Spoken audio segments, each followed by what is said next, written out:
আসসালামু আলাইকুম, রুম্পাস বেঙ্গলি কিচেনে আপনাদেরকে স্বাগতম।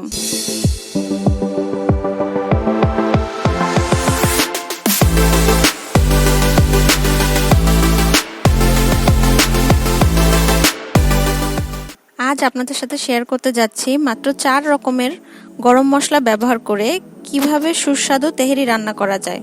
এখানে আমি নিয়েছি একটি জয়ফলের 3 ভাগের 1 ভাগ, 4-5টি দারুচিনির টুকরো, 7-8টি এলাচ, জয়ত্রী। গরম মশলাগুলোকে না ভেজে গুঁড়ো করে নিতে হবে। এরপর চলে যাব পরবর্তী প্রসেসে। এখানে আমি দিয়ে দিলাম 2-3 টেবিল চামচের মতন তেল।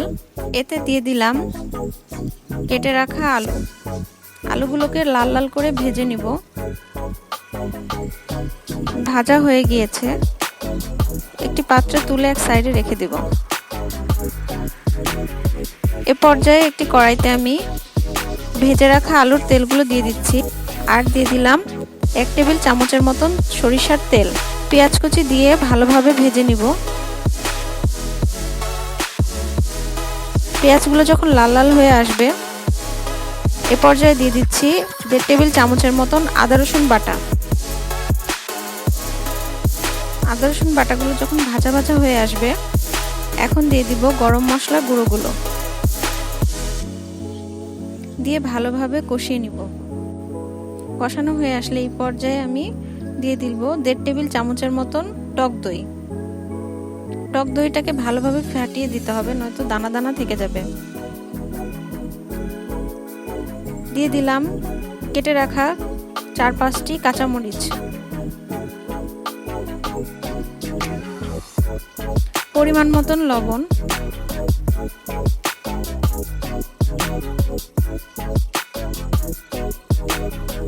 মশলাগুলো যখন ভালোভাবে কষে আসবে, এ পর্যায়ে দিয়ে দিব কেটে রাখা মাংসের টুকরোগুলো।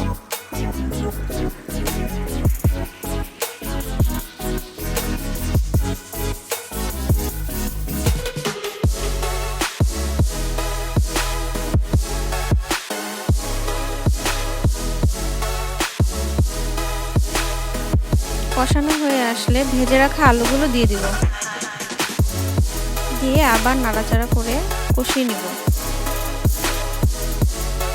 এ পর্যায়ে দিয়ে দিচ্ছি পরিমাণ মতন পানি। ঢাকা দিয়ে রেখে দিব মাংস সিদ্ধ না হওয়া পর্যন্ত।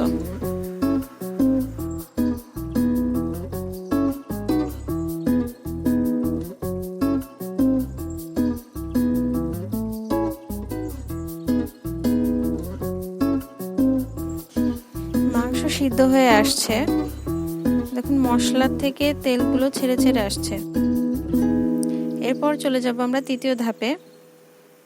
এখানে দিয়ে দিলাম 1 টেবিল চামচের মতন সয়াবিন তেল। দিয়ে দিচ্ছি 1 চা চামচের মতন আদা রসুন বাটা, 1/2 কেজি পোলাও চাল। দিয়ে ভালোভাবে নেড়েচেড়ে চালগুলো ভেজে নিব।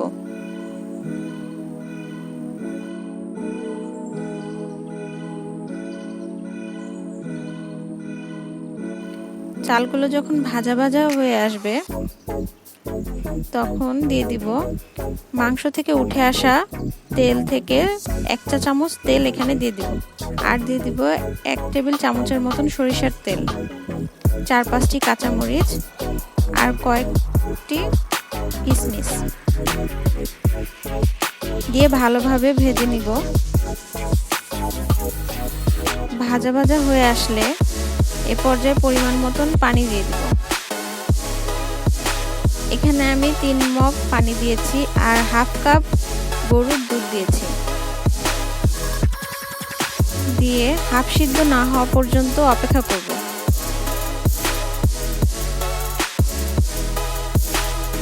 চালগুলো আধা ফোটা হয়ে গিয়েছে। এ পর্যায়ে আমি রান্না করে রাখা মাংসগুলো দিয়ে দিব।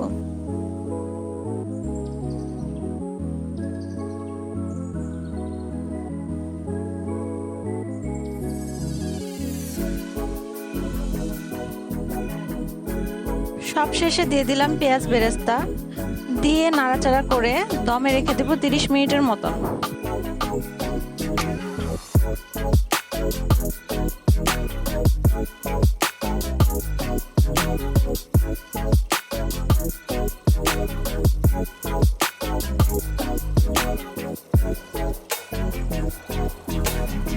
তৈরি হয়ে গেল খুবই সুস্বাদু মজাদার তেহারি।